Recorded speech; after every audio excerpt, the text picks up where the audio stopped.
అభ్యసనంలో మరో అంశము అభ్యసన బదలాయింపు లేదా శిక్షణ బదలాయింపు, లర్నింగ్ ట్రాన్స్ఫర్మేషన్. ఈ అంశం పైన తరచుగా ప్రతి పరీక్షలోనూ ప్రశ్న అడుగుతూ ఉన్నాడు. చిన్న అంశము, కీలకమైనటువంటి అంశం. అభ్యర్థులు జాగ్రత్తగా గమనించినట్లయితే ఈ అంశం పైన అడిగేటువంటి ఒక మార్కును ఈజీగా సాధించవచ్చు. చాలామంది అనుకుంటారు ఇది చిన్న అంశమే కదా, ఈజీగా మార్కు సాధిస్తామనుకుంటారు. కానీ నేను సంధించేటువంటి ప్రశ్నలకు మీరు సమాధానం చేయగలిగినట్లయితే ఈ టాపిక్ పైన అడిగేటువంటి ప్రశ్నలకు సమాధానం చేయగల సామర్థ్యాన్ని పొందుతారు. చిన్నదే కానీ తేలికగా తీసుకోవాల్సిన అవసరం లేదు అనేటువంటి అంశాన్ని మీకు తెలియజేయడం కోసం వివరిస్తున్నాను. రైట్. అభ్యసన బదలాయింపు లేదా శిక్షణ బదలాయింపు. అభ్యసన బదలాయింపు, శిక్షణ బదలాయింపు. మనకు జీన్ పియాజే ప్రతిపాదించినటువంటి సిద్ధాంతంలో అభ్యసన బదలాయింపు అనేటువంటి సామర్థ్యం పిల్లవాడికి ఏ స్థాయిలో వస్తుంది అంటే, అభ్యసన బదలాయింపు సామర్థ్యం అనేది పిల్లవాడికి మూర్త ప్రచాలక దశలో వస్తుంది. మూర్త ప్రచాలక దశలో రావడం జరుగుతుంది. మరి ఏమి అభ్యసన బదలాయింపు అనేటువంటి అంశమును పరిశీలించినట్లయితే, అభ్యసనం అనగా జీవి ప్రవర్తనలో మార్పు రావటం లేదా నేర్చుకోవటం లేదా తెలుసుకోవటం అనేది అభ్యసనం. ఒక స్థితిలో అభ్యసించినటువంటి అభ్యసన అంశాలు మరొక స్థితిలో అభ్యసనానికి దోహదపడతాయి, లేదా ఒక అంశంలో ఉన్నటువంటి నైపుణ్యము మరొక అంశంలో రాణించడానికి దోహదపడుతుంది. సో ఒక చోట ఉన్నటువంటి నైపుణ్యము మరొక చోట రాణించడానికి దోహదపడడంనే అభ్యసన బదలాయింపు. ఒక స్థితిలోని అభ్యసనం మరొక స్థితిలో అభ్యసనమునకు దోహదపడుతుంది. దీన్ని అభ్యసన బదలాయింపు లేదా శిక్షణ బదలాయింపు అంటాము. దీన్ని లర్నింగ్ ట్రాన్స్ఫర్మేషన్ అంటాము. ఈ అభ్యసన బదలాయింపు అనేటువంటి అంశం పైన గారెట్ అనే సైకాలజిస్టు పరిశోధన చేశారు. అభ్యసన బదలాయింపును గురించి వివరించినది, అభ్యసన బదలాయింపు పైన ప్రయోగాలు చేసినది గారెట్. వీరి ప్రకారము అభ్యసన బదలాయింపు అనేది 4 రకాలుగా ఉంది. జాగ్రత్తగా పరిశీలించండి. అందులో నెంబర్ 1 అనుకూల బదలాయింపు లేదా ధనాత్మక బదలాయింపు అంటాం. ధనాత్మక బదలాయింపు. పాజిటివ్ ట్రాన్స్ఫర్మేషన్ అంటాం. Positive transformation. ఏమి అనుకూల బదలాయింపు, ఏమి ధనాత్మక బదలాయింపు లేదా వాట్ ఈజ్ పాజిటివ్ ట్రాన్స్ఫర్మేషన్ అనేటువంటి అంశాన్ని పరిశీలించినట్లయితే, సారూప్యతను కలిగి ఉన్న లేదా పోలికను కలిగి ఉన్నటువంటి 2 రంగాల్లో లేదా సామాన్య లక్షణాలను కలిగి ఉన్నటువంటి 2 రంగాల్లో జాగ్రత్తగా గమనించాలి.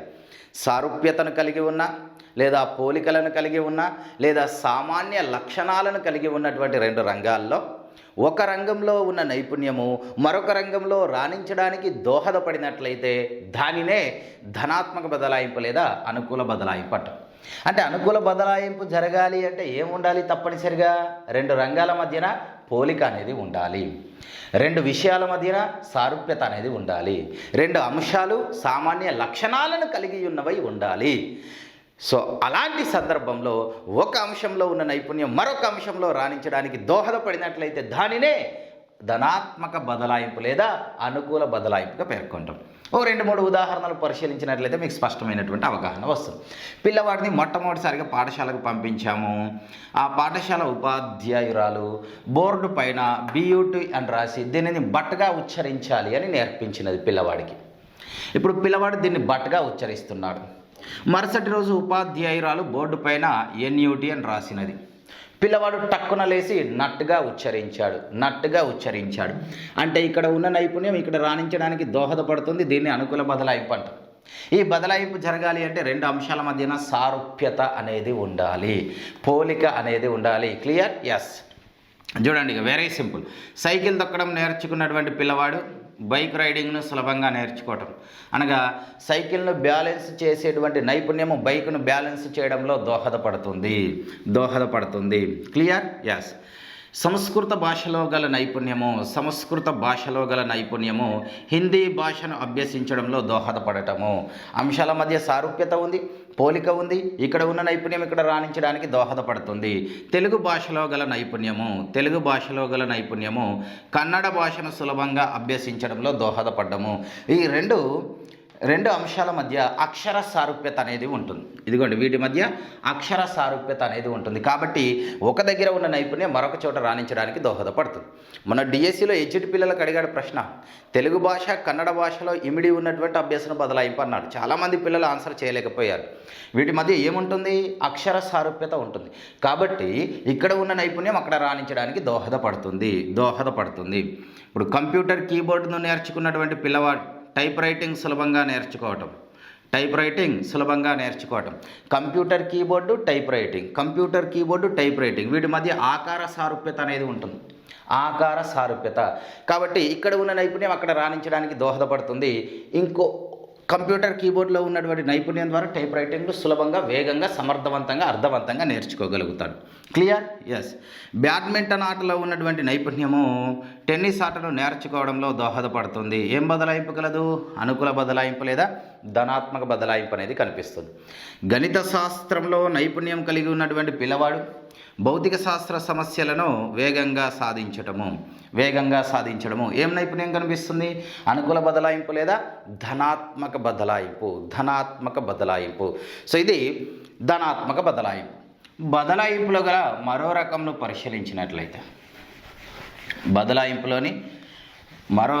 పరిశీలించినట్లయితే, దీనికి వ్యతిరేకమైనది, అనుకూల బదలాయింపునకు వ్యతిరేకమైనది ప్రతికూల బదలాయింపు. దీనికి వ్యతిరేకం అంటున్నాం కదా, ప్రతికూల అంటేనే వ్యతిరేక బదలాయింపు. ఇది ధనాత్మక, ఇది రుణాత్మక బదలాయింపు. నెగటివ్ ట్రాన్స్ఫర్మేషన్ రైట్, దానికి పూర్తిగా విరుద్ధంగా ఉంటుంది. అనగా సామాన్య లక్షణాలను కలిగి ఉన్నటువంటి రెండు రంగాల్లో, పోలికలను కలిగి ఉన్నటువంటి రెండు రంగాల్లో, సారూప్యతను కలిగి ఉన్నటువంటి రెండు అంశాల్లో లేదా రంగాల్లో ఒక రంగంలో ఉన్న నైపుణ్యము మరొక రంగంలో రాణించడమును ఆటంకపరిచినట్లయితే, ఒక రంగంలో ఉన్న నైపుణ్యం మరొక రంగంలో రాణించుటకు అవరోధాన్ని కలిగించినట్లయితే ఆ రకమైనటువంటి బదలాయింపును ప్రతికూల లేదా వ్యతిరేక లేదా రుణాత్మక బదలాయింపుగా పేర్కొంటాం. రైట్, ఇక గమనించండి జాగ్రత్తగా. పిల్లవాడికి ఉపాధ్యాయురాలు బోర్డు పైన ఈ పదాలను రాసి దీనిని బట్గా ఉచ్చరించాలి అని నేర్పించినది. తర్వాత ఉపాధ్యాయురాలు బోర్డు పైన పియూటీ అని రాయడం జరిగింది. పియూటీ అని రాయగానే పిల్లవాడు టక్కున లేసి పట్టుగా ఉచ్చరించాడు. బియూటీని బట్గా ఉచ్చరించిన పిల్లవాడు పియూటీని పట్టుగా ఉచ్చరించటం, పట్గా ఉచ్చరించటము. దీన్ని ఏ విధంగా ఉచ్చరించాలి? పుట్టుగా ఉచ్చరించాలి. పిల్లవాడు ఎలా ఉచ్చరిస్తున్నాడు? పట్టుగా ఉచ్చరిస్తున్నాడు. ఎందుకు తప్పుగా ఉచ్చరిస్తున్నాడు ఈ సన్నాసి అంటే వానికి ఒక నైపుణ్యం ఉంది, దీన్ని బట్టుగా ఉచ్చరించాలి అనే నైపుణ్యం ఉంది. సో ఈ నైపుణ్యం ఇక్కడ రాణించడానికి ఆటంకపరుస్తుంది, ఈ నైపుణ్యం ఇక్కడ రాణించడానికి అవరోధాన్ని కలిగిస్తుంది. దీన్నే ప్రతికూల లేదా వ్యతిరేక లేదా రుణాత్మక బదలాయింపు అంటారు. ఈ బదలాయింపు అనేది జరగాలి అంటే తప్పనిసరిగా ఈ రెండు రంగాల మధ్యన ఏముండాలి? పోలిక ఉండాలి, సారూప్యత అనేది ఉండాలి. అర్థమవుతుందా? క్లియర్? Yes, very good. ఇది ఇంకా గమనించండి జాగ్రత్తగా గమనించినట్లయితే, ప్రతికూల బదలాయింపు, వ్యతిరేక బదలాయింపు. పిల్లవాడు వైరస్ల వలన కలిగేటువంటి వ్యాధులను గురించి నేర్చుకున్నాడు, బ్యాక్టీరియాల వలన కలిగేటువంటి వ్యాధులను గురించి నేర్చుకున్నాడు. వైరస్ వ్యాధులు, బ్యాక్టీరియా వ్యాధులు నేర్చుకున్నటువంటి పిల్లవాడు పరీక్షకు హాజరయ్యాడు. ఆ పరీక్షలో వైరస్ వ్యాధులను వివరించుమని ప్రశ్న వచ్చింది. వైరస్ వ్యాధులను వివరించుమని వచ్చినటువంటి ప్రశ్నకు వాడు బ్యాక్టీరియా వ్యాధులను సమాధానంగా రాయడం జరిగింది. రైట్, వైరస్ వ్యాధులను, బ్యాక్టీరియా వ్యాధులను నేర్చుకున్నటువంటి పిల్లవాడు వైరస్ వ్యాధులను వివరించమని వచ్చినటువంటి ప్రశ్నకు బ్యాక్టీరియా వ్యాధులను సమాధానంగా రాశాడు. అనగా ఇదిగోండి, ఇక్కడ ఉన్న నైపుణ్యం ఇక్కడ రాణించడాన్ని ఆటంకపరుస్తుంది, అవరోధాన్ని కలిగిస్తుంది. అదే ప్రతికూల బదలాయింపు. మరి బదలాయింపు జరగాలి అంటే వీటి మధ్యన పోలిక అనేది ఉండాలి. రెండు కూడా వ్యాధులే. క్లియర్? ఎస్, ఇది ఈ రకమైనటువంటి బదలాయింపు. జాగ్రత్తగా గమనించినట్లయితే భారతదేశంలో డ్రైవింగ్లో నైపుణ్యం ఉన్నటువంటి వ్యక్తులు, భారతదేశంలో డ్రైవింగ్ తెలిసినటువంటి వ్యక్తులు విదేశాల్లో డ్రైవింగ్ నేర్చుకోవడంలో కొద్దిగా ఇబ్బందిని ఎదుర్కొనవచ్చు. ఎందుకు ఎదుర్కొనవచ్చు? భారతదేశంలో డ్రైవర్ సీట్ అనేది మనకు రైట్ హ్యాండ్ సైడ్గా ఉన్నట్లయితే విదేశాల్లో లెఫ్ట్ హ్యాండ్ సైడ్గా ఉంటుంది. సో ఆ విధంగా ఇక్కడ ఉన్న నైపుణ్యం అక్కడ రాణించడాన్ని ఆటంకపరచవచ్చు, అవరోధంను కలిగించవచ్చు. సో అది ప్రతికూల లేదా వ్యతిరేక లేదా రుణాత్మక బదలాయింపు అవుతుంది. రైట్. ఇంకా జాగ్రత్తగా పరిశీలించండి, మీకు స్పష్టమైన అవగాహన రావాలి అంటే మగపిల్లలు బైక్ రైడింగ్ చేస్తారు ఎక్కువగా. బైక్ రైడింగ్ చేయడం జరుగుతుంది. ఇప్పుడు బైక్ యొక్క వేగాన్ని తగ్గించాలి అంటే ఏం చేస్తారు? కాలితో ప్రయత్నాలు చేస్తారు, అంటే కాలితో బ్రేక్ వేస్తారు. ఇప్పుడు అదే మగపిల్లవాడు స్కూటీ రైడ్ చేయవలసి వచ్చింది. స్కూటీని రైడ్ చేసేటువంటి సందర్భంలో కూడా స్కూటీ వేగాన్ని తగ్గించుటకు కాలుతోనే ప్రయత్నాలు చేస్తున్నాడు. అర్థమవుతుందా? అంటే బైక్ రైడింగ్ చేయడంలో ఉన్నటువంటి నైపుణ్యము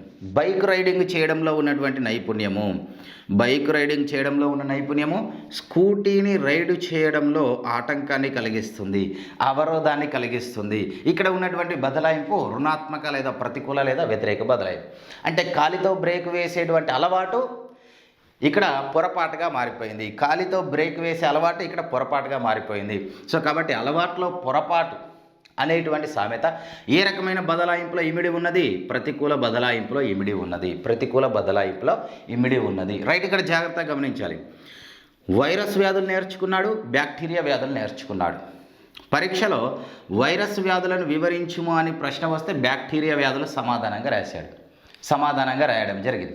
సో ఇది ప్రతికూల బదలాయింపు. మరియు మరో ఉదాహరణ గమనించండి మీరు ఇక్కడ. నేను ఒకానొక సందర్భంలో వైయక్తిక భేదాలు అనే పాఠ్యాంశాన్ని బోధిస్తున్నాను విద్యార్థులకు. వైయక్తిక భేదాలను గురించి వివరిస్తూ మొట్టమొదటగా ఒక గ్రంథంను రచించినటువంటి సైకాలజిస్ట్ సర్ ఫ్రాన్సిస్ గాల్టన్ ఆ గ్రంథం పేరేంటి అని ప్రశ్నించాను. నేను ఇలా గాల్టన్ అని చెప్పగానే పిల్లలందరూ హెరిడేటరీ జీనియస్ అని సమాధానం చేశారు. హెరిడేటరీ జీనియస్ అని సమాధానం చేయడం జరిగింది. మరి వైయక్తిక భేదాలను గురించి వివరిస్తూ గాల్టన్ రచించినటువంటి గ్రంథం ఏంటి అంటే an enquiry into human faculty and its development అనే గ్రంథం. అంటే గాల్టన్ను గురించి పిల్లలకు ఉన్నటువంటి నైపుణ్యము ఇక్కడ రాణించడంలో ఆటంకాన్ని కలిగిస్తుంది. అదే పరీక్షలో ఈ ప్రశ్న అడిగినట్లయితే పోరగాళ్ళు ఇదే సమాధానం చేస్తారు. అనగా ఇదిగోండి ఇక్కడ రాణించడంలో ఆటంకపరుస్తుంది, అవరోధాన్ని కలిగిస్తుంది. దీనిని ప్రతికూల లేదా వ్యతిరేక లేదా రుణాత్మక బదలాయింపు అంటాము. దీంట్లో అలవాట్లో పొరపాటు అనేటువంటి సామెత దాగి ఉన్నది. ఇది ఈ బదలాయింపు. క్లియర్? Yes, very good. బదలాయింపులో మరో రకం బదలాయింపు శూన్య బదలాయింపు, జీరో ట్రాన్స్ఫర్మేషన్. రైట్. గమనించాల. శూన్య బదలాయింపు, జీరో ట్రాన్స్ఫర్మేషన్.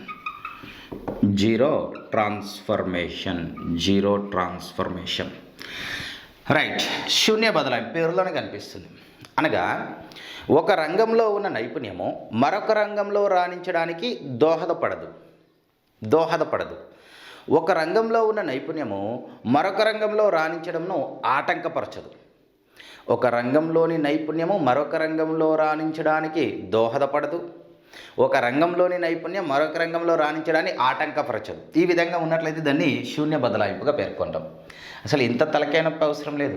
అసలు రెండు రంగాల మధ్యన పోలిక అనేది లేకుండా ఉన్నట్లయితే, రెండు రంగాల మధ్యన సారూప్యత అనేది లేకుండా ఉన్నట్లయితే, రెండు రంగాల మధ్యన సామాన్య లక్షణాలు లేకుండా ఉన్నట్లయితే 100కు 100% అది శూన్య బదలాయింపు అవుతుంది. రెండు రంగాల మధ్యన పోలిక లేదా సారూప్యత లేదా సామాన్య లక్షణాలు లేకుండా ఉన్నట్లయితే అది తప్పనిసరిగా శూన్య బదలాయింపు అవుతుంది. రెండు రంగాల మధ్యన పోలికను, సారూప్యతను, సామాన్య లక్షణాలను మీరు గమనించినట్లయితే అది అనుకూల బదలాయింపు అవుతుంది లేదా ప్రతికూల బదలాయింపు అవుతుంది. ఇక్కడ ఈ పోలికలను మీరు గమనించినట్లయితే ఈ రెండింటిలో ఏదో ఒకటి అవుతుంది.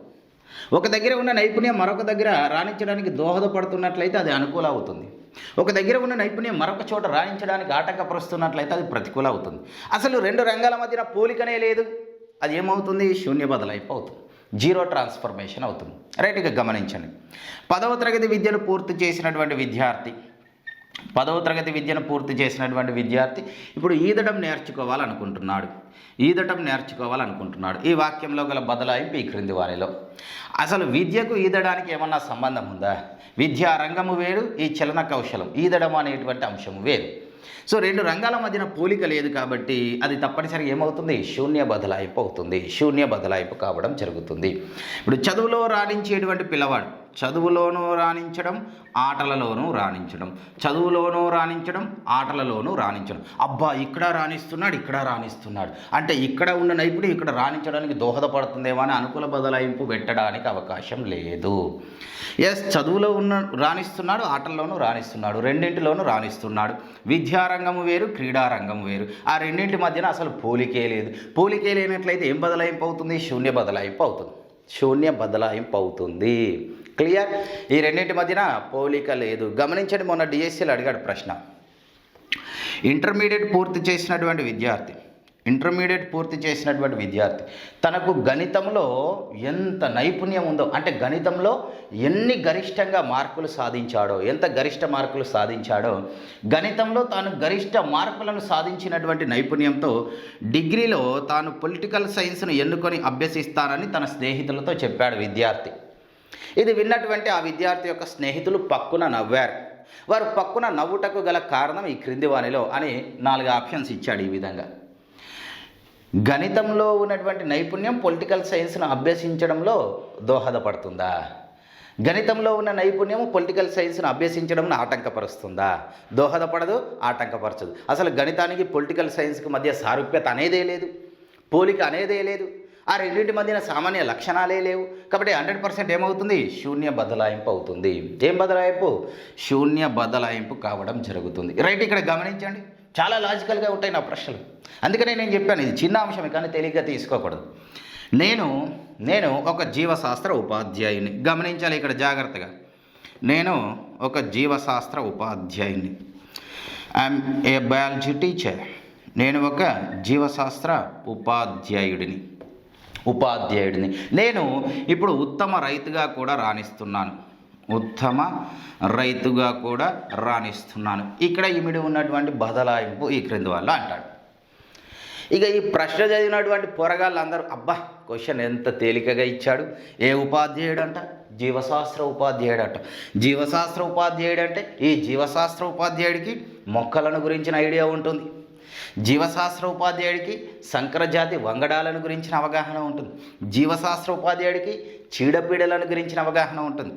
జీవశాస్త్ర ఉపాధ్యాయుడికి చీడపీడల నివారణ అంశాలను గురించిన అవగాహన ఉంటుంది. కాబట్టి ఈ జీవశాస్త్ర ఉపాధ్యాయుడు ఉత్తమ రైతు అవుతాడు రో అని అనుకూల బదలాయింపుని ఎన్నుకుంటారు. గమనించాలా, అసలు బదలాయింపు ఏం చెప్తుంది మనకు? సారూప్యతను కలిగి ఉన్నటువంటి అంశాల మధ్య ఒక అంశంలో ఉన్న నైపుణ్యం మరొక అంశంలో రాణించడానికి దోహదపడినట్లయితే అది అనుకూల బదలాయింపు అవుతుంది. అంటే మన ఆలోచన ఈ విధంగా ఉంటుంది. మన ఆలోచన కాదు, సబ్జెక్టు విధానంలో మనము ఆలోచన చేయవలసి ఉంటుంది. మనకు తోచినట్లుగా ఆలోచించడం కాదు, జాగ్రత్తగా పరిశీలించాలి. ఇక జీవశాస్త్ర ఉపాధ్యాయుడు ఏం చేస్తాడు? ఈయన విధేంది? బోధన చేస్తాడు. ఏం రంగం ఇది? బోధనా రంగం. ఏం రంగము? విద్యారంగం. ఉత్తమ రైతు వ్యవసాయ రంగం. అసలు బోధనా రంగానికి వ్యవసాయ రంగంలోకి ఏమైనా పోలిక ఉందా? ఏమైనా సారూప్యత ఉన్నదా? ఏమైనా సామాన్య లక్షణాలు ఉన్నాయా? లేవు. ఏం బదలాయింపు అవుతుంది? కళ్ళు మూసుకొని పెట్టు. శూన్య బదలాయింపు. ఇది శూన్య బదలాయింపు. అందుకే అలర్ట్గా ఉండాలి అని చెప్పాను నేను. Right, clear? రెండు రంగాల మధ్యన పోలిక లేనట్లయితే, సారూప్యత లేనట్లయితే, సామాన్య లక్షణాలే లేనట్లయితే అసలు అది ఏం బదలాయింపు అవుతుంది అంటే శూన్య బదలాయింపు అవుతుంది. ఇక్కడ గమనించండి, ఇది అనుకూల బదలాయింపు అయినట్లయితే గమనించండి, ఉత్తమ రైతుగా అందరూ జీవశాస్త్ర ఉపాధ్యాయులే ఉండాలి. మరి ఉత్తమ రైతులుగా అందరూ వీళ్ళే ఉంటున్నారు? ఉండడం లేదు. అంటే ఇక్కడ ఏం బదలాయింపును? శూన్య బదలాయింపు ఉంది. ఇక్కడ ఉన్న నైపుణ్యం ఇక్కడ రాణించడంలో దోహదపడదు. ఇక్కడ ఉన్న నైపుణ్యం ఇక్కడ రాణించడంను ఆటంకపరచదు కూడా. ఆ రెండింటి మధ్యన పోలిక లేదు, సారూప్యత లేదు, సామాన్య లక్షణాలు లేవు. క్లియర్? జీవశాస్త్ర ఉపాధ్యాయుడికి బోధనా నైపుణ్యం ఉంటుంది. పిల్లల యొక్క స్థాయికి అనుగుణంగా బోధించేటువంటి నైపుణ్యం ఉంటుంది. విద్యార్థుల వైయక్తిక భేదాలకు అనుగుణంగా బోధించేటువంటి నైపుణ్యం ఉంటుంది. అర్థవంతంగా బోధించేటువంటి నైపుణ్యం ఉంటుంది. బోధనోపకరణాల ద్వారా బోధించేటువంటి నైపుణ్యం ఉంటుంది. ఇలాంటి వాటిల్లో నైపుణ్యం ఉంటుంది. మరి ఈ నైపుణ్యము అంటే వైయక్తిక భేదాలకు అనుగుణంగా బోధించే నైపుణ్యము, అదేవిధంగా బోధనోపకరణాల ద్వారా బోధించేటువంటి నైపుణ్యము, విద్యార్థుల స్థాయికి అనుగుణంగా బోధించే నైపుణ్యము వ్యవసాయ రంగంలో రాణించడానికి దోహదపడుతుంది. ఈ నైపుణ్యము వ్యవసాయ రంగంలో రాణించడంను ఆటంకపరుస్తుంది. సో అదే ప్రతికూల బదలాయింపు, శూన్య బదలాయింపు అవుతుంది. ఇక్కడ మళ్ళీ గమనించండి, మీరు మళ్ళీ గమనించాలి. నాకు జీవశాస్త్రంను బోధించడంలో గల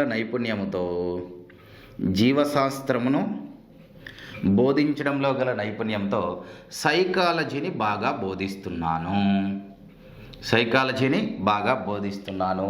జీవశాస్త్రంలో నాకు బోధించడంలో ఉన్నటువంటి నైపుణ్యంతో సైకాలజీని బాగా బోధిస్తున్నాను.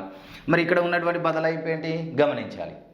జీవశాస్త్రంలో నాకు గల బోధనా నైపుణ్యంతో సైకాలజీని బాగా బోధిస్తున్నాను అని నేను చెబుతున్నాను. ఏం బదలాయింపు ఉంది ఇక్కడ? చెప్పు, ఏం బదలాయింపు కలదు? Yes, very good. ఇక్కడ చూడండి, జీవశాస్త్రం ఏం చేయాలి? బోధించాలి. అంటే ఏం కావాలి? బోధనా నైపుణ్యం కావాలి. విద్యార్థుల యొక్క స్థాయికి అనుగుణంగా బోధించేటువంటి నైపుణ్యం ఉండాలి. విద్యార్థుల్లో గల వైయక్తిక భేదాలకు అనుగుణంగా బోధించేటువంటి నైపుణ్యం ఉండాలి. బోధన ఉపకరణాల ద్వారా బోధించేటువంటి నైపుణ్యం ఉండాలి. సైకాలజీలో కూడా ఏం కావాలి? బోధనా నైపుణ్యం కావాలి. విద్యార్థుల స్థాయికి అనుగుణంగా బోధించేటువంటి నైపుణ్యం కావాలి. వైయక్తిక భేదాలకు అనుగుణంగా బోధించే నైపుణ్యం కావాలి. బోధనోపకరణాల ద్వారా బోధించే నైపుణ్యం కావాలి. అంటే ఈ రెండు రంగాల మధ్యన పోలిక ఉంది కదా. రెండు రంగాల, ఇక్కడ బోధనే అక్కడ బోధనే. జీవశాస్త్రంలో అయినా బోధించాలి, సైకాలజీలో అయినా బోధించాలి. ఎక్కడైనా తైతక్కలాడమే. సో ఇక్కడ బోధన అక్కడ బోధన, రెండింటి మధ్యన ఏముంది? సారూప్యత ఉంది, పోలిక ఉంది, సామాన్య లక్షణాలు ఉన్నాయి. సారూప్యత, పోలిక, సామాన్య లక్షణాలు ఉంటే ఏం బదలాయింపు అవుతుంది? ఇదిగో ఈ రెండింటిలో నుంచి ఏదో ఒకటి కావడానికి అవకాశం ఉంది. ఇక్కడ గమనించాలి, మళ్ళీ సారూప్యత లక్షణాలు ఉన్నాయి కాబట్టి ఈ రెండు అవుతాయి. ఇప్పుడు మళ్ళీ గమనించాలి, ఇక్కడ ఉన్న నైపుణ్యం ఇక్కడ రాణించడానికి దోహదపడుతుందా, ఆటంకపరుస్తుందా? సో ఇక్కడ ఉన్న నైపుణ్యం ఇక్కడ రాణించడానికి దోహదపడుతుంది. అంటే ఇక్కడ బోధనా నైపుణ్యం ఉంది, ఇక్కడ కూడా అదే విధంగా బోధిస్తావు. ఇక్కడ స్థాయికి అనుగుణంగా బోధించావు, ఇక్కడ కూడా స్థాయికి అనుగుణంగా బోధిస్తావు. వైయక్తిక భేదాలకు అనుగుణంగా బోధించావు, వైయక్తిక భేదాలకు అనుగుణంగా బోధిస్తావు. సో కాబట్టి ఇది ఏం బదలాయింపు అవుతుంది? ధనాత్మక బదలాయింపు అవుతుంది. క్లియర్? Very good. సో ఈ బదలాయింపులో 4 రకాలుగా ఉంది బదలాయింపు. మనం 3 రకాలను గురించి పరిశీలించాము. మరో రకం బదలాయింపుల గురించి, ఈ రకాలను గురించి వివరించినటువంటి సైకాలజిస్ట్ గారెట్. మరో రకం బదలాయింపు ద్విపార్శ్వ బదలాయింపు, ఏకపార్శ్వ బదలాయింపు. ఇది 2 రకాలుగా ఉంది. నెంబర్ 1 ఏకపార్శ్వ బదలాయింపు. యూనిలాటరల్ ట్రాన్స్ఫర్మేషన్ అంటాం దీన్ని ఆంగ్ల పరిభాషలో. మరో రకము ద్విపార్శ్వ బదలాయింపు, బైలాటరల్ ట్రాన్స్ఫర్మేషన్ అంటాం. ఏకపార్శ్వ, ద్విపార్శ్వ. Unilateral transformation, bilateral transformation. Very simple. Unilateral transformation ఏకపార్శ్వ అనగా శరీరంలోని ఒక పార్శ్వంను పరిగణలోనికి తీసుకోవాలి. నేను కంప్లీట్గా ఈ లెఫ్ట్ సైడ్ తీసుకుంటున్నాను. శరీరంలోని ఒక పార్శ్వంలో ఉన్నటువంటి ఒక అవయవంతో చేసినటువంటి పనిని అదే పార్శ్వంలోని మరో అవయవంతో నిర్వర్తించడంను ఏకపార్శ్వ బదలాయింపు అంటాం. అనగా ఎడమ చేత్తో రాసే అలవాటు ఉన్నటువంటి వ్యక్తి ఎడమ కాలితో కూడా రాయటం. ఎడమ ఒకే పార్శ్వం. గమనించాలి, ఏంటది? ఏకపార్శ్వ బదలాయింపు. కుడి చేత్తో చిత్రాలు గీయగల చిత్రకారుడు కుడి కాలితో కూడా చిత్రాలు గీయడము. కుడి అంటే ఒక పార్శ్వం. ఏం బదలాయింపు? ఏకపార్శ్వ బదలాయింపు. క్లియర్? Very good. ద్విపార్శ్వ బదలాయింపు అనగా ఇరు పార్శ్వాలు, అంటే మొత్తం శరీరంలోని ఒక అవయవంతో నిర్వర్తించినటువంటి విధిని దానికి వ్యతిరేక పార్శ్వంలో ఉన్నటువంటి మరొక అవయవంతో కూడా నిర్వర్తించినట్లయితే దాన్ని ద్విపార్శ్వ బదలాయింపు అంటారు. 2014 టెట్కమ్ టీఆర్టీలో అడిగాడు ప్రశ్న. విద్యార్థి రాయడానికి కుడి చేతిని ఉపయోగిస్తాడు. ప్రమాదంలో తన కుడి చేతిని కోల్పోయినా రాయడానికి ఎడమ చేతిని ఉపయోగిస్తున్నాడు. ఏం బదలాయింపు అన్నాడు. కుడి చేతిని ఉపయోగించేవాడు ఇప్పుడు ఎడమ చేతిని ఉపయోగిస్తున్నాడు. ఇరు పార్శ్వాలు. ఏం బదలాయింపు? ద్విపార్శ్వ బదలాయింపు. గమనించాలి, కుడి చేత్తో చిత్రాలు గీయగల వ్యక్తి ఎడమ కాలితో కూడా చిత్రాలు గీయడం. కుడి ఎడమ ఇరు పార్శ్వాలు అంటే ద్విపార్శ్వ బదలాయింపు. అర్థమవుతుందా? కుడి చెయ్యి ఎడమ కాలు, ఎడమ చెయ్యి కుడి కాలు, లేదా కుడి చెయ్యి ఎడమ చెయ్యి. ఏం బదలాయింపు? ద్విపార్శ్వ బదలాయింపు. ఇది మీకు క్లియరా? రైట్. 2014 టెట్కమ్ టీఆర్టీలో అడిగాడు ప్రశ్న. సవ్యసాచిలో గల అభ్యసన బదలాయింపు అన్నాడు. సవ్యసాచి అనగా కుడి చేత్తో చేసేటువంటి పనిని ఎడమ చేత్తో అంతే అద్భుతంగా చేసేటువంటి వ్యక్తులను సవ్యసాచీలు అంటాం. సవ్యసాచిలు అంటాం. ఈ పదమును ద్రోణాచార్యుడు అర్జునుడి కోసం ఉపయోగించడం జరిగింది. అంటే అర్జునుడిని ద్రోణాచార్యుడు సవ్యసాచిగా పేర్కొనడం జరిగింది. అనగా అర్జునుడు కుడి చేత్తో ఎంత వేగంగా బాణాలను సంధిస్తాడో ఎడమ చేత్తో అంతే వేగంగా బాణాలను సంధిస్తాడు. అందుకని అర్జునుడిని సవ్యసాచిగా పేర్కొనడం జరిగింది. నీవు కుడి చేత్తో అందంగా రాస్తావు, నువ్వు ఎడమ చేత్తో కూడా అందంగా రాస్తున్నట్లయితే నువ్వు కూడా సవ్యసాచివే అవుతావు. అంటే సవ్యసాచిలో ఉన్నటువంటి బదలాయింపు ద్విపార్శ్వ బదలాయింపు. సో ఇది అభ్యసన బదలాయింపును గురించి గారెట వివరించినటువంటి అంశాలు. రైట్, ఇక్కడ జాగ్రత్తగా గమనించినట్లయితే మీ అందరికీ బాగా పరిచయం ఉన్నటువంటి వ్యక్తి సౌరవ్ గంగూలీ. ఒకప్పుడు భారతదేశ క్రికెట్ టీంకు కెప్టెన్, భారతదేశ క్రికెట్ టీం యొక్క దశను మార్చినటువంటి గొప్ప నాయకత్వ లక్షణాలను కలిగి ఉన్నటువంటి ఆటగాడు సౌరవ్ గంగూలీ. ఈ సౌరవ్ గంగూలీ గారు కుడి చేత్తో బౌలింగ్ చేస్తారు, ఎడమ చేత్తో బ్యాటింగ్ చేస్తారు. సో ఇక్కడ గల అభ్యసన బదలాయింపు అని ప్రశ్నించాడు అనుకోండి. గంగూలీ గారు కుడి చేత్తో బౌలింగ్ చేస్తారు, ఎడమ చేత్తో బ్యాటింగ్ చేస్తారు. ఏం బదలాయింపు కనిపిస్తుంది? ఇక మన అభ్యర్థులు అత్యుత్సాహాన్ని ప్రదర్శించి ఇక్కడ చదువుకున్నాగా ద్విపార్శ్వ అంటే ఎడమ కుడి అని ఇక్కడ చదువుకున్నాగా, ఇక ప్రశ్నను చూడగానే అబ్బా కుడి ఉందిరా ఎడమ ఉందిరా రెండు ఉన్నాయి, ఏం బదలాయింపు అవుతుంది? ద్విపార్శ్వ బదలాయింపు అవుతుంది అని ద్విపార్శ్వ బదలాయింపు ఎక్కడ ఉంటుందో అక్కడ ముగ్గు వేయడం జరుగుతుంది. గమనించాలి, ఒకసారి జాగ్రత్తగా ఉండాలి, సోయి ఉండాలి మనకు.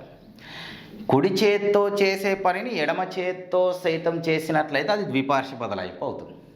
మరి ఇక్కడ ఈ గంగూలీ కుడి చేత్తో ఎడమ చేత్తో ఒకే పని చేస్తున్నాడా, వేరు పనులు చేస్తున్నాడా? గమనించాలి. ఇక్కడ చూడండి, కుడి చేత్తో ఎంత వేగంగా బాణాలను సంధిస్తాడో ఎడమ చేత్తో అంతే వేగంగా బాణాలను సంధిస్తే ద్విపార్శ్వ బదలాయింపు అన్నాం. కుడి చేత్తో ఎంత అద్భుతంగా రాస్తాడో, ఎంత అందంగా రాస్తాడో ఎడమ చేత్తో అంతే అందంగా రాస్తే ద్విపార్శ్వ బదలాయింపు అన్నాం. మరి ఇక్కడ ఈయన ఏం చేస్తున్నాడు? కుడి చేత్తో బౌలింగ్ చేస్తున్నాడు, ఎడమ చేత్తో బ్యాటింగ్ చేస్తున్నాడు. కుడి చేత్తో బౌలింగు, ఎడమ చేత్తో బ్యాటింగు. గమనించాలి. అంటే బౌలింగు, బ్యాటింగ్ అనేటువంటి రెండు విభాగాలు ఉన్నవి. ఈ రెండు విభాగాల మధ్యన పోలిక లేదు, సారూప్యత లేదు, సామాన్య లక్షణాలు లేవు. ఏం బదలాయింపు కనిపిస్తుంది? శూన్య బదలాయింపు కనిపిస్తుంది. అందుకే నేను ప్రారంభంలో ఏమని చెప్పాను? చిన్న అంశమే కానీ జాగ్రత్తగా ఉండాలి. నా ప్రశ్నలకు సమాధానం చేస్తే ఈ అంశంపైన మీకు స్పష్టమైన అవగాహన వస్తుంది. ఇంకా ఎలాంటి ప్రశ్నలు అడిగినా మీరు సమాధానం చేయగలుగుతారు. ఇది క్లియర్? ఇంకో ప్రశ్నను పరిశీలించండి. మీరు ఇక్కడే జాగ్రత్తగా గమనించినట్లయితే రైట్, ఇది చూడండి జాగ్రత్తగా. ఒక పాఠశాల విద్యార్థి ఎడమ చేత్తో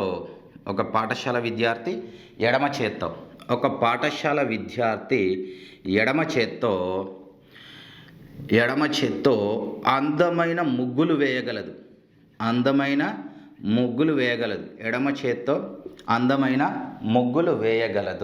అందంగా ముగ్గులు వేస్తుంది. ఒక పాఠశాల విద్యార్థి కుడి చేతితో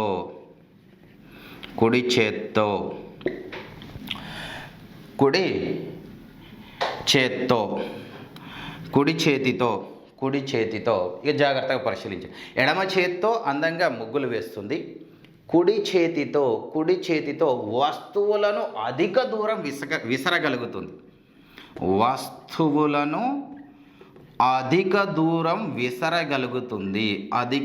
విసరగలుగుతుంది. ఇక్కడ గల బదలాయింపు అంటాడు. ఇక కుడి ఎడమ కనిపించినాయి కదా, ద్విపార్శ్వకు పోకూడదు. ఎడమ చేత్తో ముగ్గులు వేస్తుంది, కుడి చేత్తో వస్తువులను దూరంగా విసురుతుంది. ఈ ముగ్గులు వేయడము, వస్తువులను దూరంగా విసరడం, వీడి మధ్య పోలిక లేదు. పోలిక లేనట్లయితే ఏం బదలాయింపు అవుతుంది? శూన్య బదలాయింపు కావడం జరుగుతుంది. క్లియర్? ఎస్, ఇది అభ్యసన బదలాయింపు గారెట్ వివరించినటువంటి అంశం. ఈ అభ్యసన బదలాయింపును గురించి వివరించేటువంటి సిద్ధాంతాలు ఉన్నాయి మనకు. ఆ సిద్ధాంతములను గురించి కూడా పరిశీలించాలి. అభ్యసన బదలాయింపును గురించి వివరించేటువంటి సిద్ధాంతాలు. ఈ సిద్ధాంతాలను పరిశీలించినట్లయితే అభ్యసన బదలాయింపును గురించి వివరించేటువంటి సిద్ధాంతాలు,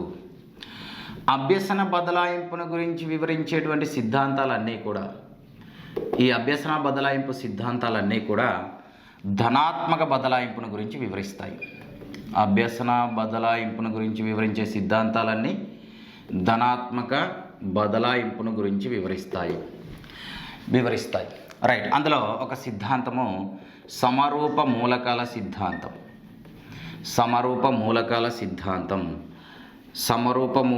సిద్ధాంతం లేదా సమరూప అంశాల సిద్ధాంతం లేదా దీన్ని పోలిక సిద్ధాంతం లేదా సారూప్యత సిద్ధాంతం అంటాం. సారూప్యత సిద్ధాంతం, పోలిక సిద్ధాంతం లేదా సారూప్యత సిద్ధాంతం. దీన్ని థియరీ ఆఫ్ ఐడెంటికల్ ఎలిమెంట్స్ అని అంటాం. Theory of identical elements. ఈ సిద్ధాంతంను థారండైక్ ప్రతిపాదించారు. ఈ సిద్ధాంతంను ప్రతిపాదించినది థారండైక్. Right, clear. జాగ్రత్తగా పరిశీలించండి. సారూప్యతను కలిగి ఉన్న లేదా పోలికలను కలిగి ఉన్న లేదా సామాన్య లక్షణాలను కలిగి ఉన్నటువంటి రెండు అంశాల్లో ఒక అంశంలో ఉన్నటువంటి నైపుణ్యము మరొక అంశంలోని అభ్యసనమునకు దోహదపడుతుంది. లేదా సారూప్యతను కలిగి ఉన్నటువంటి రెండు అంశాల మధ్య అభ్యసనం వేగంగా జరుగుతుంది, సులభంగా జరుగుతుంది, సమర్థవంతంగా జరుగుతుంది. పోలికలను కలిగి ఉన్నటువంటి రెండు అంశాల్లో అభ్యసనం తేలికగా జరుగుతుంది అని తెలియజేసేటువంటి సిద్ధాంతమే సమరూప మూలకాల సిద్ధాంతం. ఇక్కడ జాగ్రత్తగా పరిశీలించండి. పోలికను కలిగి ఉన్న, సారూప్యతను కలిగి ఉన్న, సామాన్య లక్షణాలను కలిగి ఉన్నటువంటి రెండు అంశాల్లో అభ్యసనము సులభంగా జరుగుతుంది, సమర్థవంతంగా జరుగుతుంది, అర్థవంతంగా జరుగుతుంది, సమగ్రంగా జరుగుతుంది. జాగ్రత్తగా పరిశీలించండి. ఇక్కడ సంస్కృత భాష మనకు తెలిసినదే. హిందీ భాష. ఇప్పుడు సంస్కృత భాషలో ఉన్నటువంటి నైపుణ్యం ద్వారా హిందీని సులభంగా నేర్చుకోవచ్చు, వేగంగా నేర్చుకోవచ్చు, తేలికగా నేర్చుకోవచ్చు. అదేవిధంగా తెలుగు భాషలో ఉన్నటువంటి నైపుణ్యం ద్వారా కన్నడ భాషను సులభంగా నేర్చుకోవచ్చు, తేలికగా నేర్చుకోవచ్చు, వేగంగా నేర్చుకోవచ్చు. కారణం ఏంటి అంటే ఈ రెండు భాషల మధ్యన అక్షర సారూప్యత అనేది ఉంటుంది. ఇక్కడ థారండైక్ తెలియజేసినటువంటి సిద్ధాంతం ఇదే, సారూప్యతా సిద్ధాంతం. దీన్నే సారూప్యతా సిద్ధాంతం అంటాం. సారూప్యతను కలిగి ఉన్న, పోలికను కలిగి ఉన్నటువంటి అంశాల మధ్య అభ్యసనము సులభతరం అవుతుంది. ఇప్పుడు చూడండి, కంప్యూటర్ కీబోర్డు అదేవిధంగా టైప్ రైటింగ్ అభ్యసనం సులభంగా జరుగుతుంది. ఈ రెండింటి మధ్యన ఒకదానిలో ఉన్నటువంటి నైపుణ్యం ద్వారా మరొక అంశంను తేలికగా నేర్చుకోవచ్చు, వేగంగా నేర్చుకోవచ్చు, సులభంగా నేర్చుకోవచ్చు. కారణం ఏంటి? వీటి మధ్యన ఆకార సారూప్యత అనేది ఉంటుంది. ఆకార సారూప్యత అనేది ఉంటుంది. క్లియర్? ఆకార సారూప్యత ఉంటుంది. మీరు చిన్న వయసులో గోళీలు ఆడతారు. అంటే ఒక చేతిలో ఉన్నటువంటి ఒక గోళీతో దూరంగా ఉన్నటువంటి గోళీని గురి చూసి కొడతారు. కొంచెం పెద్ద వయసులోనికి వచ్చిన తర్వాత క్యారమ్స్ ఆడతారు. స్ట్రైకర్తో కాయిన్ను గురి చూసి కొడతారు. అంటే గోళీలు ఆడడము, అదేవిధంగా క్యారమ్ ఆడడం, గోళీలు ఆడడము, క్యారమ్స్ ఆడడం. దీని గురించి వివరించేటువంటి సిద్ధాంతం సమరూప మూలకాల సిద్ధాంతం. గోళీలు ఆడడము, క్యారమ్స్ ఆడడంలో ఇమిడి ఉన్నటువంటి బదలాయింపు ధనాత్మక బదలాయింపు లేదా అనుకూల బదలాయింపు. అంటే బదలాయింపు సిద్ధాంతాలన్నీ ధనాత్మక బదలాయింపును గురించే వివరిస్తాయి. క్లియర్? అది ఇప్పుడు గణిత శాస్త్రంలో నిపుణుడు భౌతిక శాస్త్రంలోని సమస్యలను సులభంగా సాధించడం. ఎందుకు సులభంగా సాధిస్తాడు? అక్కడ సంఖ్యా సారూప్యత అనేది ఉంటుంది. కాబట్టి ఇక్కడ ఉన్న నైపుణ్యం అక్కడ రాణించడానికి దోహదపడుతుంది. సంఖ్యా సారూప్యత ఉంటుంది. దీని గురించి వివరించినటువంటి సిద్ధాంతమే సమరూప మూలకాల సిద్ధాంతం లేదా సమరూప అంశాల సిద్ధాంతం లేదా పోలిక సిద్ధాంతం లేదా సారూప్యత సిద్ధాంతం. ఇది ఈ సిద్ధాంతం. అభ్యసన బదలాయింపుల గురించి వివరించినటువంటి మరో సిద్ధాంతము సాధారణీకరణ సిద్ధాంతం లేదా సామాన్యీకరణ సిద్ధాంతం. సాధారణీకరణ సిద్ధాంతం లేదా సామాన్యీకరణ సిద్ధాంతం. Theory of generalisation. ఈ సిద్ధాంతంను చార్లెస్ జెడ్ ప్రతిపాదించడం జరిగింది. సాధారణీకరణ సిద్ధాంతం లేదా సామాన్యీకరణ సిద్ధాంతం. రైట్, ఇక జాగ్రత్తగా గమనించండి. ఏదేని ఒక నియమమును, ఏదేని ఒక సూత్రమును, ఏదేని ఒక సిద్ధాంతమును ఆకలింపు చేసుకొని ఈ నియమం ద్వారా లేదా ఈ సూత్రం ద్వారా లేదా ఈ సిద్ధాంతం ద్వారా ఇతర అంశాల్లో రాణించడంను వివరించేటువంటి సిద్ధాంతమే సాధారణీకరణ సిద్ధాంతం. నియమంను ఆకలింపు చేసుకోవాలి, సూత్రంను ఆకలింపు చేసుకోవాలి, సిద్ధాంతంను ఆకలింపు చేసుకొని వీటి ద్వారా ఇతర అంశాల్లో రాణించడంను తెలియజేసేటువంటి సిద్ధాంతం ఈ సిద్ధాంతం. రేపు ఇక్కడ గమనించినట్లయితే ఒక బైక్ మెకానిక్ ఉన్నాడు. బైక్ మెకానిక్ ఏం చేస్తాడు? బైక్ ఇంజన్ బాగు చేస్తాడు. అదే వ్యక్తి ఇప్పుడు కార్ ఇంజన్ను బాగు చేయడానికి ప్రయత్నిస్తున్నాడు. అదే వ్యక్తి ఇప్పుడు బస్ ఇంజన్ను బాగు చేయడానికి ప్రయత్నిస్తున్నాడు. అదే వ్యక్తి ఇప్పుడు లారీ ఇంజన్ను బాగు చేయడానికి ప్రయత్నిస్తున్నాడు. ఇది ఎలా సాధ్యమవుతుంది? ఇంజన్లన్నీ కూడా ఒకే నియమం పైన ఆధారపడి పనిచేస్తాయి.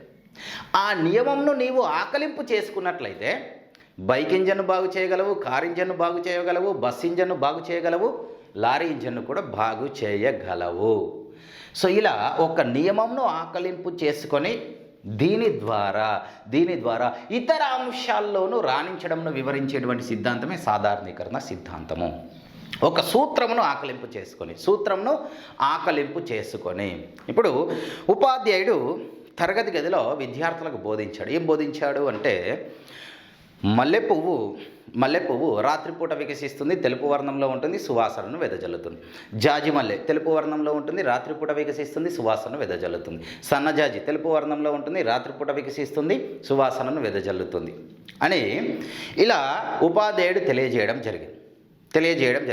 తెలియజేసి చివరగా ఏం చెప్పాడు ఉపాధ్యాయుడు అంటే రాత్రిపూట వికసించే పుష్పాలన్నీ తెలుపు వర్ణంలో ఉండి సువాసనను వెదజల్లుతాయి. రాత్రిపూట వికసించే పుష్పాలన్నీ తెలుపు వర్ణంలో ఉండి సువాసనను వెదజల్లుతాయి. ఇప్పుడు ఈ నియమాన్ని ఆకలింపు చేసుకున్నాడు పిల్లవాడు. ఈ నియమంను ఆకలింపు చేసుకున్నటువంటి పిల్లవాడు ఇనుమును వేడి చేసినట్లయితే వ్యాకోచించడంను గమనించాడు. రాగిని వేడి చేసినట్లయితే వ్యాకోచించడంను గమనించాడు. బంగారంను వేడి చేసినట్లయితే వ్యాకోచించడంను గమనించినటువంటి పిల్లవాడు లోహాలన్నీ వేడికి వ్యాకోచించేటువంటి స్వభావంను కలిగి ఉంటాయి అని చెబుతున్నాడు. ఏం నియమం తెలియజేస్తుంది? సాధారణీకరణ నియమము లేదా సామాన్యీకరణ సిద్ధాంతము తెలియజేస్తుంది. ఇది రైట్. నియమాలను కానీ సూత్రాలను కానీ సిద్ధాంతాలను కానీ ఆధారంగా ఇతర అంశాల్లో రాణించడంను వివరించేటువంటి సిద్ధాంతమే సాధారణీకరణ సిద్ధాంతము. రైట్. తర్వాత మరో సిద్ధాంతము ట్రాన్స్పోజిషన్ సిద్ధాంతం. దీన్నే సమగ్రాకృతి సిద్ధాంతం అంటాం. ఇంకా సమగ్రాకృతి అంటే మీకు ఎవరు గుర్తు రావాలి? సమగ్రాకృతి అనేటువంటి పదమునకు సమానమైనటువంటి అర్థాన్ని కలిగి ఉన్నటువంటి పదము గెస్టాల్ట్. అంటే సమగ్రాకృతి అంటే ఎవరు గుర్తు రావాలి? గెస్టాల్ట్ వాదులు గుర్తు రావాలి. అంటే ట్రాన్స్పోజిషన్ సిద్ధాంతాన్ని ఎవరు ప్రతిపాదించారు? గెస్టాల్ట్ వాదులు ప్రతిపాదించారు. ఏం తెలియజేస్తుంది ఈ గెస్టాల్ట్ వాదము అంటే ట్రాన్స్పోజిషన్ సిద్ధాంతం ఏం తెలియజేస్తుంది అంటే ఈ మొత్తంలోని భాగాలకు మధ్య సహసంబంధాన్ని గ్రహించిన తర్వాత ఇలాంటి మరో సందర్భంలో ఈ నైపుణ్యం వినియోగించబడటంనే ట్రాన్స్పోజిషన్ లేదా సమగ్రాకృతి సిద్ధాంతం అంటాం. దేని గురించి తెలియజేస్తుంది? ధనాత్మక బదలాయింపుల గురించి తెలియజేస్తుంది. రైట్. ఇక్కడ జాగ్రత్తగా చూడండి. విలియం హార్వే అనేటువంటి శాస్త్రజ్ఞుడు జంతువు యొక్క శరీరము, జంతువు శరీరంలో ఉన్నటువంటి హృదయము, జంతువు శరీరంలో ఉన్నటువంటి రక్తనాళాలు, జంతువు శరీరంలో జరిగేటువంటి రక్త ప్రసరణ, వీటి మధ్య ఉన్నటువంటి అవగాహన సామర్థ్యంతో మానవుడి యొక్క హృదయము, మానవుడి శరీరంలో రక్తనాళాలు, మానవుడి శరీరంలోని రక్త ప్రసరణను గురించి వివరించడం జరిగింది. గమనించండి జాగ్రత్తగా. మొత్తంలోని భాగాలకు మధ్య గల సంబంధం, వీటిపైన గల నైపుణ్యంతో ఇతర అంశంలో కూడా రాణించటము. ఇదిగోండి, జంతు శరీరంలోని హృదయము, రక్తనాళాలు, రక్త ప్రసరణ పైన ఉన్నటువంటి నైపుణ్యంతో మానవ శరీరము, మానవ హృదయము, మానవ రక్తనాళాలు, మానవ రక్త ప్రసరణను వివరించడం, దీని గురించి తెలియజేసేటువంటి సిద్ధాంతం ట్రాన్స్పోజిషన్ సిద్ధాంతం. ఇక్కడ ఉన్నటువంటి బదలాయింపు ధనాత్మక బదలాయింపు లేదా అనుకూల బదలాయింపు అవుతుంది. ఇది ట్రాన్స్పోజిషన్ సిద్ధాంతం, సమగ్రాకృతి సిద్ధాంతం. అభ్యసన సిద్ధాంతాల్లో మరో సిద్ధాంతము ఆదర్శాల సిద్ధాంతం, ఐడియల్ థియరీ. Ideal theory. 2018 జూన్లో నిర్వహించినటువంటి టెట్ పరీక్షల్లో నెంబర్ ఆఫ్ టెట్ పరీక్షలు అడిగాడు ప్రశ్న, ఆదర్శాల సిద్ధాంతాన్ని ప్రతిపాదించిన వారు అని. ఆదర్శాల సిద్ధాంతాన్ని ప్రతిపాదించిన వారు డబ్ల్యూసి బాగ్లీ. మరి ఏం తెలియజేస్తుంది ఆదర్శాల సిద్ధాంతం అంటే, వ్యక్తి లేదా వ్యక్తులు వారు కలిగి ఉన్నటువంటి విలువను లేదా విలువలను వారి నిజ జీవితంలోని ప్రతి సందర్భంలోనూ కనబరుస్తారు అని తెలియజేసేటువంటి సిద్ధాంతమే ఆదర్శాల సిద్ధాంతం. ఫర్ ఎగ్జాంపుల్, ఒక వ్యక్తి పరిశుభ్రత అనే విలువను కలిగి ఉన్నాడు. ఆ వ్యక్తి వ్యక్తిగతంగా పరిశుభ్రంగా ఉంటాడు, తన ఇంటి పరిసరాలను పరిశుభ్రంగా ఉంచుకుంటాడు, తాను పనిచేసేటువంటి ఆఫీస్ పరిసరాలను పరిశుభ్రంగా ఉంచుకుంటాడు, తాను వెళ్ళేటువంటి ప్రతి చోట పరిశుభ్రంగా ఉంచుకుంటాడు. అనగా తాను కలిగి ఉన్న విలువలు తన నిజ జీవితంలోని ప్రతి సందర్భంలో ప్రతి సన్నివేశంలో ఉపయోగించడంను ఆదర్శాల సిద్ధాంతంగా పేర్కొంటాం. ఇది ఆదర్శాల సిద్ధాంతం. ఇప్పుడు ఒక వ్యక్తి నిజాయితీ అనేటువంటి విలువను కలిగి ఉన్నాడు, నిజాయితీగా ఉంటాడు. నిజాయితీ అనే విలువను కలిగి ఉన్నటువంటి వ్యక్తి వ్యక్తిగతంగా నిజాయితీగా ఉంటాడు, కుటుంబ సభ్యులతోనూ నిజాయితీగా ఉంటాడు, సమాజంలో ఉన్నటువంటి వ్యక్తులతో నిజాయితీగా ఉంటాడు, తాను పనిచేసేటువంటి ఆఫీస్ సంస్థలో ఉండేటువంటి సహోద్యోగులతో నిజాయితీగా ఉంటాడు. సో ఇక్కడ దీని గురించి వివరించేటువంటి సిద్ధాంతం ఆదర్శాల సిద్ధాంతము. రైట్, ఇవి అభ్యసన బదలాయింపును గురించి వివరించేటువంటి సిద్ధాంతాలు. అభ్యసన బదలాయింపును గురించి వివరించినటువంటి సిద్ధాంతాలు అతి ప్రాచీనమైనటువంటి సిద్ధాంతము, అతి పురాతనమైనటువంటి సిద్ధాంతము నియత క్రమ శిక్షణ సిద్ధాంతము. ఈ సిద్ధాంతం ఇప్పుడు వాడుకలో లేదు. ఈ సిద్ధాంతం సరికాదని సైకాలజిస్టులు కొట్టివేయడం జరిగింది. అది అత్యంత ప్రాచీనమైనటువంటి సిద్ధాంతము. సైకాలజిస్టులు ఆమోదించినటువంటి సిద్ధాంతాలు ఈ 4 సిద్ధాంతాలు. సో ఇది అభ్యసన బదలాయింపును గురించి వివరించేటువంటి సిద్ధాంతాలు. అభ్యసనము అనేటువంటి ఈ యూనిట్లో అభ్యసనానికి సంబంధించి చివరి అంశము అభ్యసన వక్రరేఖలు, లెర్నింగ్ కర్వ్స్. సో ఈ అభ్యసన వక్రరేఖలను పరిశీలించినట్లయితే అభ్యసన వక్రరేఖలు అనేవి పిల్లవాడి యొక్క అభ్యసన కాలము, అభ్యసన రేటులకు మధ్య ఉండేటువంటి సంబంధాన్ని తెలియజేస్తాయి. అభ్యసన సమయము, అభ్యసన రేటు, వీటి మధ్య గల సంబంధాన్ని తెలియజేయడం జరుగుతుంది. సో ఈ అభ్యసన వక్రరేఖలు మనకు ఇన్ని రకాలుగా ఉన్నవి. అందులో ఒక రకం వక్రరేఖను పుటాకార వక్రరేఖ అంటాం. పుటాకార వక్రరేఖ లేదా ఈ వక్రరేఖను పురోగమన వక్రరేఖ అంటాం. లేదా దీన్ని ఆరోహణ వక్రరేఖ అంటాం. ఆరోహణ వక్రరేఖ. దీన్ని ఫార్వర్డ్ లెర్నింగ్ కర్వ్ అంటాం. ఆంగ్ల పరిభాషలో. ఈ వక్రరేఖ దేని గురించి తెలియజేస్తుంది అంటే కాలంతో పాటు దక్షత పెరుగుతుంది అని తెలియజేస్తుంది. దక్షత అనగా అభ్యసన రేటు. దక్షత that is equal to rate of learning. అభ్యసన రేటు. కాలంతో పాటు అభ్యసన రేటు పెరుగుతుంది అని తెలియజేసేటువంటి వక్రరేఖను పుటాకార లేదా పురోగమన లేదా ఆరోహణ వక్రరేఖ, ఫార్వర్డ్ లెర్నింగ్ కర్వ్ అంటాం. ఇక్కడ గమనించండి. ఈ వక్రరేఖ ఏ విధంగా ఉంటుంది అంటే ఇదిగోండి, వక్రరేఖ తీసుకుంటున్నాము, గ్రాఫ్ తీసుకుంటున్నాము. ఇది x అక్షము, ఇది y అక్షం. x అక్షం పైన సమయమును తీసుకుంటున్నాం. y అక్షం పైన దక్షతను తీసుకుంటున్నాం. అభ్యసన రేటును తీసుకోవడం జరుగుతుంది. ఈ వక్రరేఖ ఏమని తెలియజేస్తుంది? కాలంతో పాటు దక్షత పెరుగుతుంది. అభ్యసనం ప్రారంభమైనటువంటి తొలి సమయంలో దక్షత కనిష్టంగా ఉండి కాలంతో పాటు అభ్యసన రేటు క్రమక్రమంగా పెరుగుతుంది. సో కాలంతో పాటు అభ్యసన రేటు పెరుగుతుంది. ఇదిగో చూడండి, కాలంతో పాటు రేటు పెరుగుతూ ఉంటుంది, అభ్యసనము పెరుగుతూ ఉంటుంది. సో కాలంతో పాటు అభ్యసన రేటు లేదా దక్షత పెరుగుతుంది అని తెలియజేసేటువంటి వక్రరేఖ పుటాకార వక్రరేఖ. కాలంతో పాటు దక్షత పెరగడంను మనం గ్రాఫ్ రూపంలో సూచించినట్లయితే ఈ వక్రరేఖ పుటాకారంలో వస్తుంది కావున దీన్ని పుటాకార వక్రరేఖ అంటాం. దక్షత అనేది క్రమక్రమంగా పెరుగుతుంది, అంటే పురోభివృద్ధి జరుగుతుంది అభ్యసనంలో, కావున దీన్ని పుటాకార వక్రరేఖగా పేర్కొంటాం. మరో వక్రరేఖ దీనికి పూర్తిగా విరుద్ధంగా ఉంటుంది, కుంభాకార వక్రరేఖ. కుంభాకార వక్రరేఖ. అది పురోగమన కాబట్టి ఈ వక్రరేఖను తిరోగమన వక్రరేఖ అంటాం. తిరోగమన వక్రరేఖ. అది ఆరోహణ, ఇది అవరోహణ వక్రరేఖ. అవరోహణ వక్రరేఖ. బ్యాక్వర్డ్ లర్నింగ్ కర్వ్ అంటాం. Backward learning curve. ఇది కాలంతో పాటు దక్షత పెరుగుతుంది ఈ వక్రరేఖ. కుంభాకార వక్రరేఖలో కాలంతో పాటు దక్షత తగ్గుతుంది. కాలంతో పాటు దక్షత తగ్గుతుంది. ఇది అక్షాలు. ఈ అక్షం పైన మనము సమయంను తీసుకుంటున్నాము, వయక్షం పైన దక్షతను తీసుకుంటున్నాము. కాలంతో పాటు దక్షత తగ్గుతుంది. అనగా పాఠ్యాంశ బోధన ప్రారంభంలో అభ్యసన రేటు గరిష్టంగా ఉంటుంది, పిల్లలు ఫ్రెష్గా ఉంటారు కాబట్టి. తర్వాత పాఠ్యాంశ బోధన గడుస్తున్న కొలది పిల్లలు నిరాశకు గురవుతారు, బోధనలో నూతనత్వం లేనట్లయితే ఆసక్తి సన్నగిలెత్తుంది. ఈ విధంగా క్రమక్రమంగా అభ్యసనం అనేది తగ్గుతూ ఉంటుంది. సో ప్రారంభంలో అభ్యసనం గరిష్టంగా ఉండి కాలంతో పాటు దక్షత తగ్గుతుంది. కాలం పెరిగే కొలది దక్షత తగ్గుతుంది. కాలం పెరిగే కొలది దక్షత తగ్గుతుంది. సో ఇది కుంభాకార వక్రరేఖ. వక్రరేఖ కుంభాకారంలో ఉంటుంది, తిరోగమిస్తుంది. ప్రారంభంలో గరిష్టంగా ఉంది, పోనేమవుతుంది, అభ్యసన రేటు తగ్గిపోతుంది. దీన్ని ఈ విధంగా పిలుస్తాం. ఇది ఈ వక్రరేఖ. మరో వక్రరేఖను సిగ్మాయిడ్ వక్రరేఖ అంటాం. Sigmoid learning curve. ఎస్ ఆకారపు వక్రరేఖ అంటాం దీన్ని. ఎస్ ఆకారపు వక్రరేఖ, సిగ్మాయిడ్ వక్రరేఖ లేదా ఎస్ ఆకారపు వక్రరేఖ. రైట్. దీన్ని పరిశీలించినట్లయితే ఈ వక్రరేఖ ఈ విధంగా ఉంటుంది.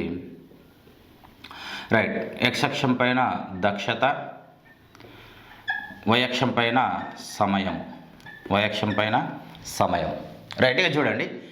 పాఠ్యాంశ బోధన ప్రారంభమైనటువంటి తొలినాళ్ళలో అభ్యసన రేటు కనిష్టంగా ఉంటుంది.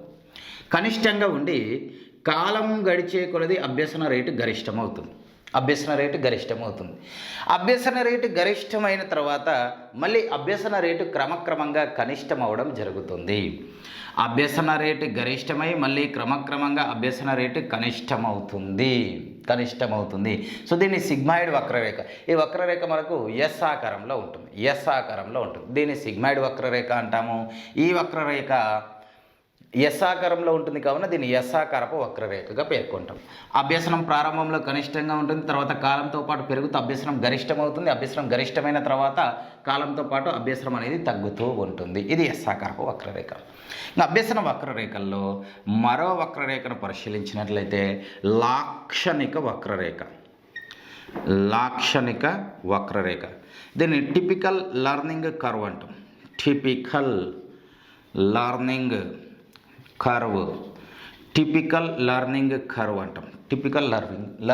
కర్వ్. రైట్. ఇక గమనించండి. ఈ టిపికల్ లర్నింగ్ కర్వ్లో 5 దశలు ఉంటాయి. మొదటి దశను ప్రారంభ స్ఫూర్తి దశ అంటాం. అనగా పాఠ్యాంశ బోధన ప్రారంభమైనటువంటి తొలినాళ్లలో విద్యార్థులు ఫ్రెష్గా ఉంటారు కాబట్టి అభ్యసన రేటు గరిష్టంగా ఉంటుంది అని తెలియజేసేటువంటి దశను ప్రారంభ స్ఫూర్తి దశ.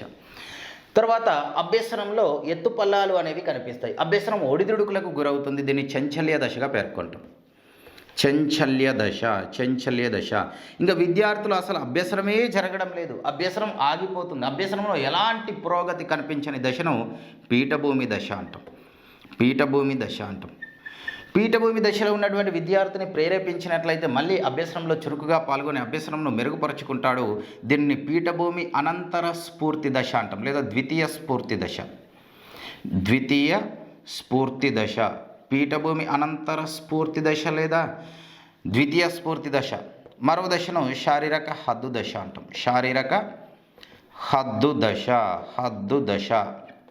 రైట్. ఇది ఇక వీటిని మనం గ్రాఫ్లో పరిశీలించినట్లయితే లాక్షణిక వక్రరేఖ, టిపికల్ లర్నింగ్ కర్వ్, లాక్షణిక వక్రరేఖ. ఇది సమయము, యక్షం పైన సమయమును తీసుకుంటున్నాము, ఈ వయక్షం పైన దక్షతను తీసుకుంటున్నాం. రైట్. ఇక గమనించినట్లయితే ప్రారంభ స్ఫూర్తి దశ మొదటగా, అనగా ప్రారంభంలో పాఠ్యాంశ బోధన ప్రారంభంలో విద్యార్థులు ఫ్రెష్గా ఉంటారు, ఫ్రెష్గా ఉంటారు కాబట్టి ప్రతి అంశాన్ని ఏకాగ్రతతో గ్రహిస్తారు. అభ్యసన రేటు గరిష్టంగా ఉంటుంది. ప్రారంభంలో అభ్యసన రేటు గరిష్టంగా ఉంటుంది. దీన్ని ప్రారంభ స్ఫూర్తి దశ అంటాం. ఇదిగోండి, అభ్యసన రేటు గరిష్టంగా ఉంది. దీనిని ప్రారంభ స్ఫూర్తి దశ అంటాం. ప్రారంభ స్ఫూర్తి దశ. తర్వాత ఏమవుతుంది? అభ్యసనము ఒడిదుడుకులకు గురవుతుంది. ఇదిగోండి, ప్రారంభంలో గరిష్టంగా ఉంటుంది, తర్వాత అభ్యసనము ఒడిదుడుకులకు గురవుతుంది. అనగా ఉపాధ్యాయుడు విద్యార్థిని జాగ్రత్తగా గమనిస్తున్నట్లయితే విద్యార్థి బోధనాభ్యసన ప్రక్రియలో భాగస్వామి అవుతాడు. ఉపాధ్యాయుడు విద్యార్థిని గమనించడం లేదు అని భావించినట్లయితే విద్యార్థి బోధనాభ్యసన ప్రక్రియలో భాగస్వామి అవ్వడు.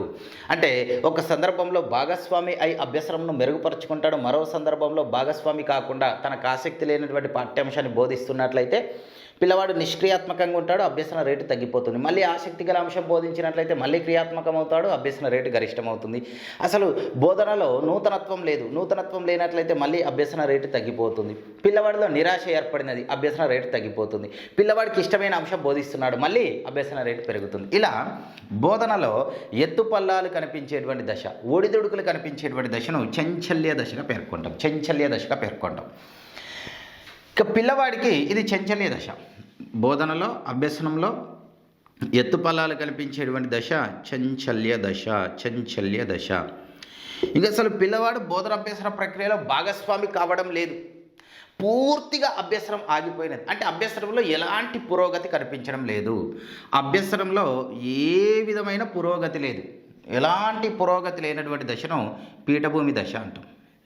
పీఠభూమి దశ అంటే పిల్లవాడి అభ్యసనంలో పురోగతి కనిపించడం లేదు, పిల్లవాడి పాఠ్యాంశాన్ని వినడం లేదు, నేర్చుకోవడం లేదు. పనికిమాలిన సన్నాసి తరగతి గదిలో ఉన్నాడు కానీ వాడి ధ్యాస అంతా ఎక్కడో పాడైంది, వాడి మనస్సు అంతా ఎక్కడో ఉంది, తరగతి గదిలోనే ఉన్నాడు. ఉపాధ్యాయుడి వైపుకు ఇలా చూస్తున్నాడు. ఉపాధ్యాయుడేం అబ్బా వీనంత చక్కగా పాఠ్యాంశాన్ని వినటోని నేనెక్కడ చూడలేదు అని ఉపాధ్యాయుడు పాఠ్యాంశాన్ని బోధిస్తూ ఉన్నాడు. పిల్లవాడు ఇక్కడే ఉన్నాడు కానీ మనస్సు ఇక్కడ లేదు. సో పిల్లవాడిలో అభ్యసనం జరగడం లేదు, అభ్యసనంలో ఎలాంటి పురోగతి లేదు. వాడు అభ్యసనంలో ఏ దశలో ఉన్నాడు? పీఠభూమి దశలో ఉన్నాడు. అంటే అభ్యసనం ఆగిపోయింది కంప్లీట్గా, అభ్యసనం జరగడం లేదు, అభ్యసనంలో పురోగతి కనిపించడం లేదు. దాన్ని పీఠభూమి దశ అంటాం. ఇప్పుడు విద్యార్థులందరిలో అభ్యసనం జరగడం లేదు అని ఉపాధ్యాయుడు గమనించిన ఉపాధ్యాయుడు ఏం చేస్తాడు అంటే విద్యార్థులు దేనిలో ఆసక్తిని కలిగి ఉన్నారో దాని గురించి ప్రస్తావించడం జరుగుతుంది. ఇప్పుడు పిల్లల్లో అభ్యసనం జరగడం లేదు, ఉపాధ్యాయుడు దాన్ని గమనించిన ఉపాధ్యాయుడు కొద్ది సమయము ఆటలను గురించి ప్రస్తావించాడు. ఆటలను గురించి ప్రస్తావించడం ద్వారా ఎక్కడెక్కడో ఆలోచన చేస్తున్నటువంటి విద్యార్థులందరూ కూడా ఈ ఆటలు అనేటువంటి ఈ ప్రస్తావన, ఈ చర్చలో పాల్గొంటారు. తరగతి గదిలో మనస్సును నిమగ్నం చేస్తారు. ఉపాధ్యాయుడు చెప్పేటువంటి క్రీడా అంశాలపైన మనస్సును లగ్నం చేస్తారు. ఇలా విద్యార్థులను ప్రేరేపించిన తర్వాత మళ్ళీ పాఠ్యాంశ బోధన ప్రారంభించినట్లయితే అభ్యసన రేటు గరిష్టమవుతుంది. అంటే పీఠభూమి అనంతరం అభ్యసన రేటు మళ్ళీ గరిష్టమవుతుంది. దానిని ద్వితీయ స్ఫూర్తి దశ లేదా పీఠభూమి అనంతర స్ఫూర్తి దశ అంటాం. అంటే పీఠభూమి దశను తొలగించాలి అంటే ఏం చేయాలి? విద్యార్థుల అభిరుచికి అనుగుణమైనటువంటి అంశాలను బోధించాలి. అంటే పీఠభూమి దశను తొలగించే మనోవైజ్ఞానిక లక్షణం ఏంటి? అభిరుచి. పీఠభూమి దశను తొలగించాలి అంటే ఏం చేయాలి? విద్యార్థులకు ఇష్టమైనటువంటి అంశాలను బోధిస్తూ వారిలో ప్రేరణను కలిగించాలి. ఇది 2014 టెట్లో అడిగాడు ప్రశ్న. పీఠభూమి దశను తొలగించుటకు ఉపయోగపడు మనోవైజ్ఞానిక లక్షణం అన్నాడు. ఏంటది? అభిరుచి. పీఠభూమి దశను తొలగించాలి అంటే ఏం చేయాలి? విద్యార్థులను ప్రేరేపించాలి. పీఠభూమి అనంతరము అభ్యసన రేటు మళ్ళీ గరిష్టమవుతుంది. దీన్ని పీఠభూమి అనంతర స్ఫూర్తి అంటాం, లేదా ద్వితీయ స్ఫూర్తి దశ అంటాం.